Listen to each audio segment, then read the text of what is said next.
I demanded a paternity test over my own insecurities and started treating my kids like they weren't mine. Then they found out why I'd been so cold. My wife took the kids, and my entire family walked away. I'm not really sure how to start this without sounding like the villain everyone has already decided I am, but I'll try to lay it out honestly. I'm 42, married for 14 years, 2 kids. Evan is 12, Mia is 9. Until recently, I would have said I was a good husband and a very involved father. Not perfect, but present. School drop-offs when I could, coaching Evan's rec league team, helping Mia with homework, family dinners most nights. Our marriage wasn't exciting, but it was stable, comfortable, routine, in the way long marriages usually are. Laura and I never had any huge scandals. No affairs that I knew of. No explosive fights. We both worked, shared responsibilities, raised the kids. From the outside, we probably looked boring but solid. That's part of why I'm still struggling to understand how everything imploded this fast. This all started with something small and stupid, which I know is going to make people roll their eyes, but that's the truth. I've always known my kids don't look exactly like me. I'm dark-haired, darker complexion. Evan is blonde. Mia has lighter features too. For years I brushed it off as genetics being weird. Laura has lighter hair, lighter eyes. It made sense. It didn't bother me. Then over the last year or so, things shifted. I hit a rough patch at work. I didn't lose my job, but I was passed over for a promotion I expected. My confidence took a hit. I gained weight, stopped working out, started feeling replaceable. That's the best word I can use.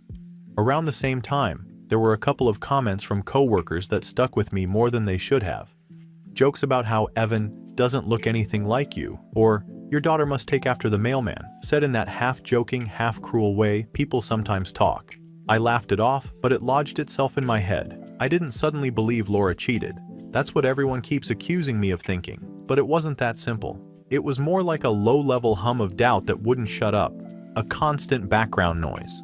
I'd look at the kids and feel this split-second hesitation that made me feel sick with myself. Then I'd get angry for even having the thought, which somehow made it worse.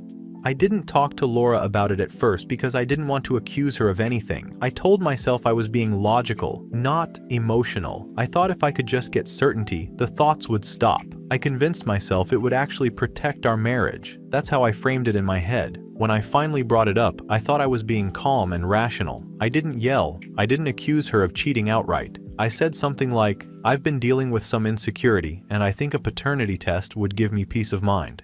I even said it wasn't about mistrust, just about certainty. In hindsight, I realize how ridiculous that sounds, but at the time it felt reasonable. Laura didn't take it that way. She was shocked, hurt. She kept asking me if I was serious, if I really thought she'd lied to me for over a decade.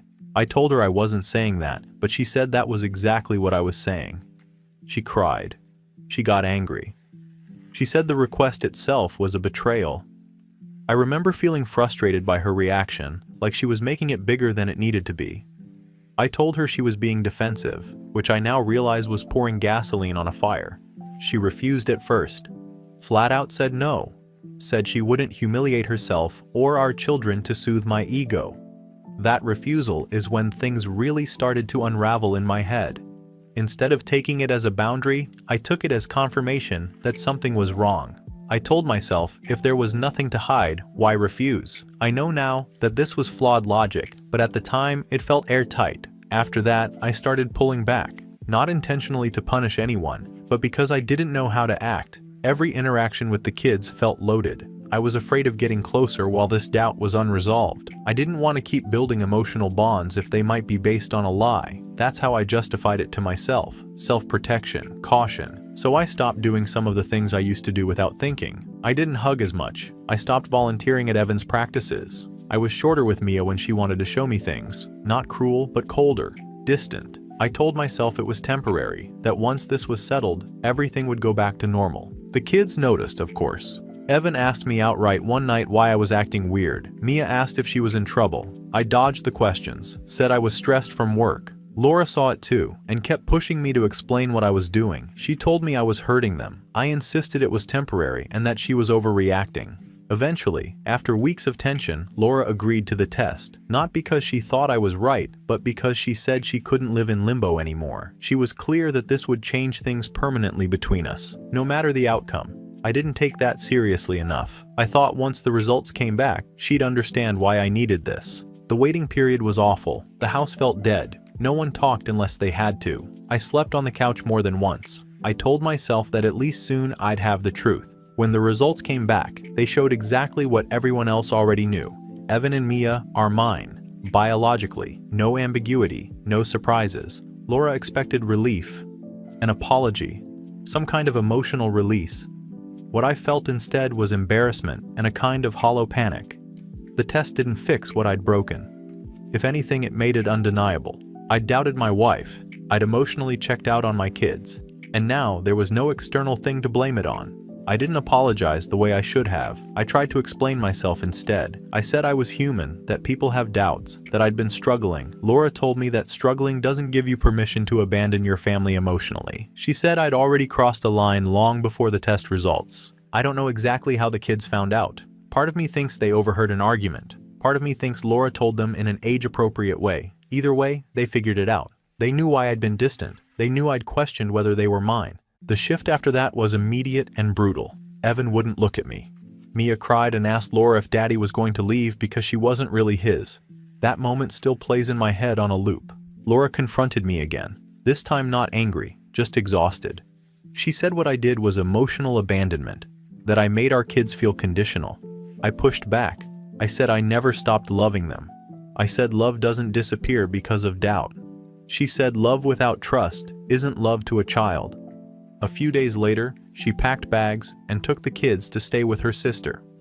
She told me she needed space and that the kids didn't feel safe around me emotionally.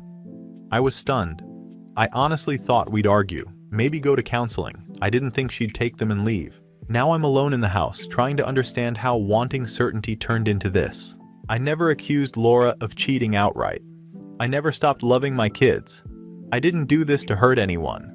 I was trying to protect myself from living a lie. So I'm asking here, because I genuinely don't know anymore, is wanting certainty really worse than living with doubt? Or am I being punished for admitting something people don't want to acknowledge can happen? Update 1. The response to my original post crazy. I knew people wouldn't be gentle, but I honestly thought there'd be more nuance. Instead, it felt like everyone decided the worst possible version of me was the only version that existed. I read everything anyway. Some of it I dismissed outright. Some of it I couldn't shake. Things escalated faster in real life than they did online. Within a week of Laura leaving with the kids, she told me she'd spoken to a lawyer. Not to punish me, as she put it, but because she needed structure and boundaries. That word came up a lot. Boundaries. She said the kids needed predictability and safety, and right now, I wasn't providing either. She filed for a legal separation shortly after. Seeing it in writing made it real in a way nothing else had. This wasn't space. This wasn't a cooling off period. This was the start of something permanent. Our communication dropped to almost nothing. Everything went through text, and even then, only when necessary. Logistics, school schedules, who had what clothes. No emotional discussion at all. Every time I tried to steer it that way, she shut it down. She told me she wasn't willing to debate the validity of my doubts anymore. The damage was done. I tried calling Evan and Mia. At first, they didn't answer. I left voicemails that were careful and controlled because I didn't want to say the wrong thing. That might have been my first mistake. Evan eventually texted back once. It wasn't a conversation, it was a statement. He said he didn't want to talk to me right now and asked me to stop calling. No insults, no swearing. Just flat and final in a way that hit harder than anger would have. Mia didn't respond at all. Laura later told me she'd been quieter since everything happened, not crying constantly, not acting out, just withdrawn. She said Mia asked if people could stop loving you if they decided something about you wasn't true anymore. Hearing that secondhand made my stomach drop. That was the moment I started realizing how much deeper this went than a fight between adults. Laura told my parents and my brother what happened. I didn't get a heads up. I found out because my mother called me and asked, "What the hell did you do?" She wasn't yelling, which was almost worse. She sounded disappointed in a way I haven't heard since I was a teenager. I tried to explain myself to them the same way I had online. I said I never accused Laura outright. I said insecurity isn't a crime. I said I didn't abandon my kids. I just pulled back while I was dealing with something. My father asked me one question that I didn't have an answer for. What did the kids do to deserve that distance? My brother Mark was less restrained. He came over unannounced one evening. He didn't sit down. He didn't ask how I was doing. He said, I punished my own children for something that existed entirely in my head. I told him that wasn't fair, that I was trying to protect myself. He told me protecting yourself doesn't mean making everyone else bleed. He said the test didn't break the family, my behavior before it did. I got defensive. I said no one seemed to care how I felt, how hard it was to live with doubt. Mark said doubt is a feeling, not a license. He said Evan and Mia didn't consent to being part of my internal crisis. He left after that. He hasn't been back since. Word spread faster than I expected. Friends I'd known for years stopped reaching out. Invitations dried up. People who did talk to me did so carefully, like they were worried I might explode or say something inappropriate. I could feel myself being categorized, not misunderstood, labeled. I tried to fix things in the only way I knew how at the time. I texted Evan and Mia apologies. Looking back, they were vague. I said things like, I'm sorry I hurt you, and I was dealing with something and didn't handle it well. I didn't say what I was sorry for specifically. I didn't say I was wrong. I think part of me was still clinging to the idea that my doubt itself was reasonable, even if the execution wasn't. Laura blocked me after that. She told me through her lawyer that contact with the kids would go through her until further notice.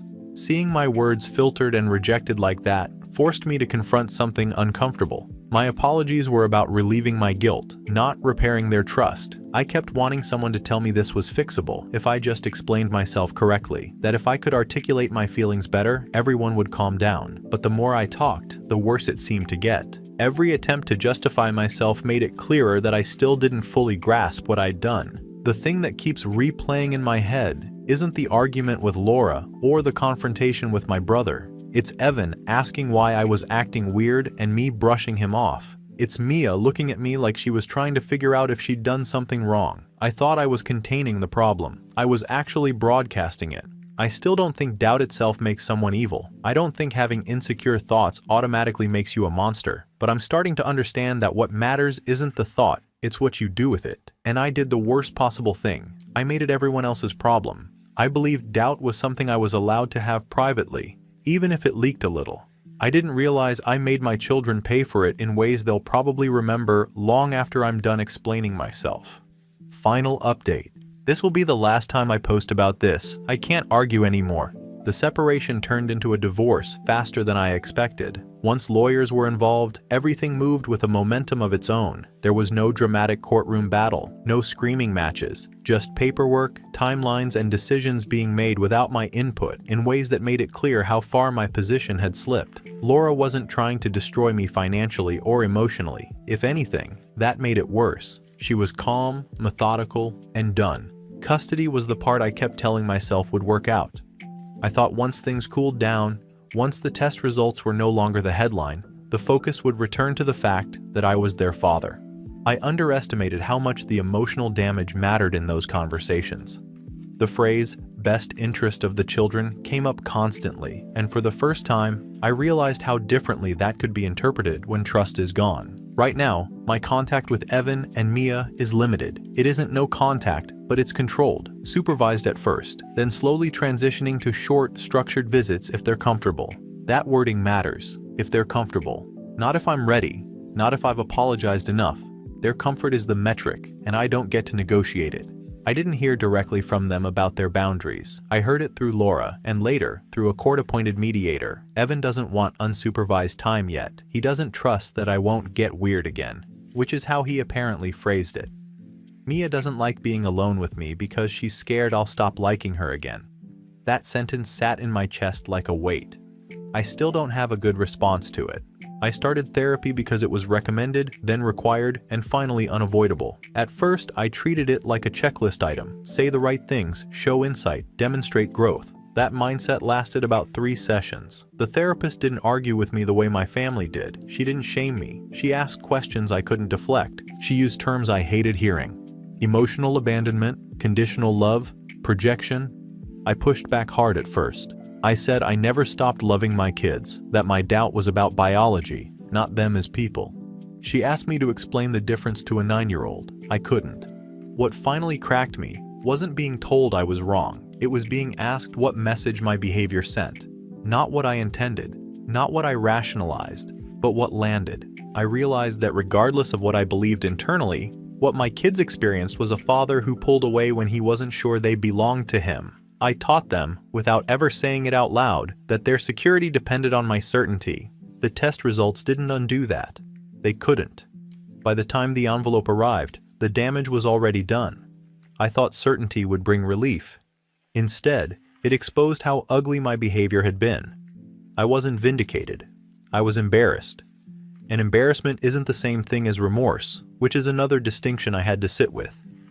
Laura and I had one final conversation that wasn't about logistics. It happened after most of the legal decisions were already in motion. It was calm, almost clinical. She told me she needed me to understand something, not for reconciliation, but for closure. She said trust isn't about DNA, it's about consistency. She said I didn't break the family by asking for the test. I broke it by withdrawing love while I waited for an answer. I tried to explain that I was scared, that I didn't know how to handle the thoughts once they started. She didn't argue. She just said fear explains behavior. It doesn't excuse it. She said the kids didn't experience my insecurity as a private struggle. They experienced it as rejection, and that's something they'll carry whether I like it or not. I wanted forgiveness. I won't pretend otherwise. I wanted some version of absolution that would let me believe this was a terrible detour instead of a permanent scar. What I'm learning is that forgiveness isn't something you request on a timeline that works for you, and sometimes it never comes. I've stopped pushing for emotional access I haven't earned back. I show up when I'm allowed. I follow the rules, even when they feel humiliating, especially when they feel humiliating. I don't defend myself to Evan when he's angry.